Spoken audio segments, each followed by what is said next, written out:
دوسرا سوال یہ تھا کہ تاجر حضرات جو ہیں وہ جب نصاب بنانا ہوتا ہے اپنی دکان کا تو وہ چاندی سے نصاب نہیں بناتے، وہ کہتے ہیں ہم تو سونے سے نصاب بنائیں گے۔ چاندی سے جو نصاب بن رہا ہے آج کل وہ 71,100 تقریباً 37.5 روپے بن رہے ہیں، اور چونکہ چاندی سستی ہے اور سونا جو ہے اس کا نصاب زیادہ بنتا ہے، وہ 7.5 تولے سونا ہو اور 1,27,100 تھا کچھ دن پہلے ریٹ سونے کا، تو لہٰذا وہ 7 لاکھ سے بھی 7.5 لاکھ سے بھی اوپر جائے گا۔ تو وہ کیا چالاکی کرتے ہیں کہ نصاب بناتے ہیں سونے سے، پھر سونے سے نصاب بنایا اور دکان میں مال جو ہے پڑا ہوا ہے وہ ہے تقریباً 10-12 لاکھ کا 15 لاکھ کا، تو وہ نصاب بنائیں گے سونے سے، 7.5 لاکھ کا مال جو ہے وہ علیحدہ کر لیں گے کہ اس پر تو زکوٰۃ ہے ہی نہیں، اس سے اوپر جو ہے اس کی زکوٰۃ دیتے ہیں۔ تو یہ غلط ہے، اس طرح زکوٰۃ ادا نہیں ہوگی۔ نصاب کی جو لیمٹ ہے وہ ہے زکوٰۃ شروع ہونے سے، لیکن جب نصاب مکمل ہو جائے گا تو پھر 1 روپے سے لے کر 71,100 روپے جیسے ہوں گے سارے کی زکوٰۃ آئے گی۔ یہ نہیں کہ 71,100 روپے جو ہیں وہ اس کی زکوٰۃ نہیں ہے، اس سے جو اوپر ہوگا اس کی زکوٰۃ ہوگی، ایسا نہیں ہے۔ نصاب جب مکمل نہیں ہے زکوٰۃ نہیں ہے، جب نصاب مکمل ہو جائے گا تو زکوٰۃ 1 روپے سے شروع ہوگی۔ اور ایک تو یہ، دوسرا یہ کہ زکوٰۃ ہمیشہ اس چیز سے بنائی جاتی ہے، اس نصاب سے جو کم از کم ہو، جو کم از کم ہو، اور کم ریٹ کیا ہے؟ وہ چاندی کا ریٹ کم ہے، سونے کا ریٹ زیادہ ہے، تو اس وجہ سے چاندی سے ہی نصاب بنایا جائے گا، سونے سے نصاب نہیں بنایا جائے گا۔ کیوں کہ احتیاط اسی میں ہے، بندہ سمجھے کہ نہیں جی میں تو سونے سے زکوٰۃ بناؤں گا اور اس سے حساب بنا کر زکوٰۃ ادا کروں گا، اور قیامت کے دن چاندی کے حساب سے زکوٰۃ پوچھنا شروع ہو گئے تو پھر کیا ہوگا؟ یہ بہتر ہے کہ انسان پر اگر زکوٰۃ واجب نہ بھی ہو انسان پھر بھی دے دے، وہ اس کے لیے نفلی صدقہ ہو جائے گا۔ یہ نقصان دہ ہے کہ انسان پر زکوٰۃ واجب ہو اور وہ ادا ہی نہ کرے۔ تو یہ ہیلے بہانے جو ہیں وہ تاجر حضرات کرنا چھوڑ دیں، زکوٰۃ جو ہے وہ چاندی کے نصاب سے ہی بنے گی، اور چاندی کے نصاب سے ہی بنائیں، اور پھر جو نصاب مقرر ہو چکا ہے اس کی بھی زکوٰۃ ادا کریں گے، اور اس نصاب سے جو زیادہ مال اوپر کا ہے اس کی بھی زکوٰۃ ادا کریں گے۔ تو یہ 2 سوال جو ہیں ان کے جواب جاننا نہایت ضروری تھے اور آپ کے سامنے پیش کر دیے، تو کوشش کیا کریں کہ سوالات جو ہیں وہ آپ کر لیا کریں، آپ کو جوابات انشاءاللہ مل جائیں گے۔ اب ہم اپنے درس کی طرف آتے ہیں کہ ٹھیک ہے جی زکوٰۃ ادا کرتے ہیں، اور زکوٰۃ ادا کرتے ہوئے کیا کرنا چاہیے، کون کون سی چیزیں ضروری ہیں؟ نمبر 1، ادائیگی کے صحیح ہونے کے لیے نیت شرط ہے۔ زکوٰۃ ادا کر رہے ہیں، زکوٰۃ ادا کرنے کی نیت بھی ہونی چاہیے، اور نیت جو ہے وہ دل کے ارادے کا نام ہے، دل میں جو ہے وہ اس کی نیت ہو کہ میں زکوٰۃ ادا کر رہا ہوں، چونکہ زکوٰۃ ایک مقصودی اور مستقل عبادت ہے، لہٰذا دیگر عبادات جیسے نماز ہے، روزہ ہے اور حج ہے، ان کی طرح زکوٰۃ کی بھی نیت ضروری ہے۔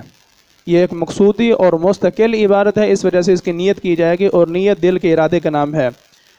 اور وہ نیت کب کی جائے؟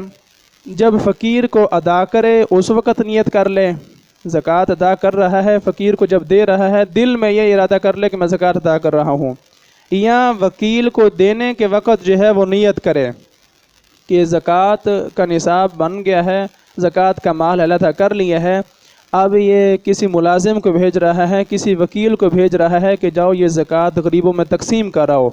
تو جب اس وکیل کو دے گا، اس اپنے ملازم کو دے گا، اس وقت نیت کر لے کہ میں زکوٰۃ ادا کر رہا ہوں،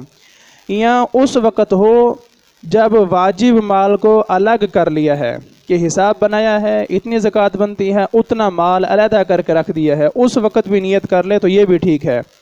بعض اوقات زکوٰۃ کا مال الگ کر دیا جاتا ہے اور بعد میں کسی فقیر کو دیا جاتا ہے، یا کسی کو زکوٰۃ کی ادائیگی کے لیے وکیل بنایا جاتا ہے، اس بنیاد پر یہ نیت کے اوقات ہوئے، فقیر کو دیتے وقت، مال الگ کرتے وقت، یا وکیل کو دیتے وقت نیت کی جائے۔ اصل بات تو یہی ہے کہ ادائیگی کے وقت نیت کی جائے، لیکن ادائیگی بعض اوقات متفرق طور پر ہوتی ہے، الگ الگ اوقات میں ہوتی ہے، لہٰذا مال الگ کرتے وقت بھی نیت کر لینا جو ہے وہ صحیح ہے، اور اس سے بھی زکوٰۃ ادا ہو جائے گی۔ اور اگر اس وقت نیت نہیں کی تو اس نے نیت کے بغیر زکوٰۃ دے دی ہے، پھر نیت کی اور مال ابھی تک فقیر کے پاس موجود تھا، مال فقیر کے پاس موجود تھا، پھر اس نے نیت کر لی ہے، تو یہ بھی نیت حکمی ہے، اس سے بھی زکوٰۃ ادا ہو جائے گی۔ اگرچہ یہ نیت زکوٰۃ ادا کرتے وقت نہیں پائی گئی، لیکن چونکہ مال ابھی تک فقیر کے پاس قائم ہے، لہٰذا حکماً جو ہے وہ نیت شمار ہوگی اور زکوٰۃ ادا ہو جائے گی۔ ایسا قول کے مطابق فقیر کے لیے یہ بات جاننا ضروری نہیں ہے کہ یہ زکوٰۃ کا مال ہے، فقیر کو بتانا ضروری نہیں ہے، فقیر کو نہیں پتہ ہونا چاہیے، اور اس کو جتلانا کہ یہ زکوٰۃ کا مال ہے یہ ضروری نہیں ہے۔ حتیٰ کہ اگر اس نے کچھ دیا اور اس کا نام ہیبہ رکھا یا قرض رکھا یا تحفہ کہہ دیا ہے، گفٹ کہہ دیا ہے، اور عید کے لیے خرچی کہہ دیا، کوئی بھی نام رکھ دیا ہے، کوئی اچھا نام، اور وہ رکھ دیا اور دل میں جو ہے وہ زکوٰۃ کی نیت کر لی، تو زکوٰۃ جو ہے وہ ادا ہو جائے گی اور یہ ٹھیک ہے۔ اگر تمام مال دے دیا، نصاب کا سارا مال ہی اس کو جو ہے وہ اللہ کے راستے میں خرچ کر دیا اور زکوٰۃ کی نیت نہیں کی، تو فرضیت جو ہے وہ ساقط ہو جائے گی، کیونکہ زکوٰۃ اس مال کا بعض حصہ تھا کہ 200 درہم نصاب ہے اور 52.5 تولہ چاندی کے برابر ہے وہ، اگر وہ سارے کا سارا ہی اس کو اللہ کے راستے میں خرچ کر دیتا ہے تو پھر بھی زکوٰۃ ادا ہو جائے گی، کیونکہ زکوٰۃ وہ تو تھوڑا سا حصہ تھا اور اس کے ضمن میں وہ ادا ہو گیا۔ جب سارا ہی ادا کر رہا ہے تو اس میں جو زکوٰۃ کا تھوڑا سا مال بنتا تھا وہ بھی تو ادا ہو رہا ہے، اس لیے زکوٰۃ جو ہے وہ ادا ہو جائے گی۔ لیکن بعض مال صدقہ کرنے کی صورت میں نیت ضروری ہوگی، ورنہ زکوٰۃ ادا نہیں ہوگی۔ ویسے ہی کسی فقیر کو دے دیا ہے، نیت نہیں کی ان اوقات میں سے کسی وقت میں بھی،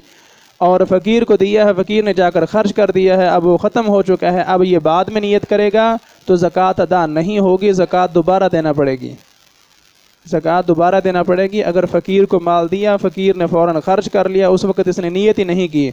اور بعد میں نیت کرے گا تو زکوٰۃ دوبارہ دینا ہوگی، زکوٰۃ ادا نہیں ہوگی۔ اور کوشش کی جائے کہ زکوٰۃ جب ادا کریں فقیر کو یہ نہ بتائیں کہ یہ زکوٰۃ کا مال ہے، یہ فلاں ہے، اس کو ویسے گفٹ کہہ دیں، تعاون کہہ دیں، ہدیہ کہہ دیں اور عیدی کہہ دیں، کوئی ایسا اچھا سا نام رکھیں کہ جس کی وجہ سے اس کی عزت نفس جو ہے وہ مجروح نہ ہو۔ اللہ رب العزت کی بارگاہ میں دعا ہے کہ اللہ تبارک و تعالی ہمیں دین کو سمجھ کر اس کے مطابق عمل کی توفیق عطا فرمائے اور اس کے صدقے ہماری مغفرت فرمائے۔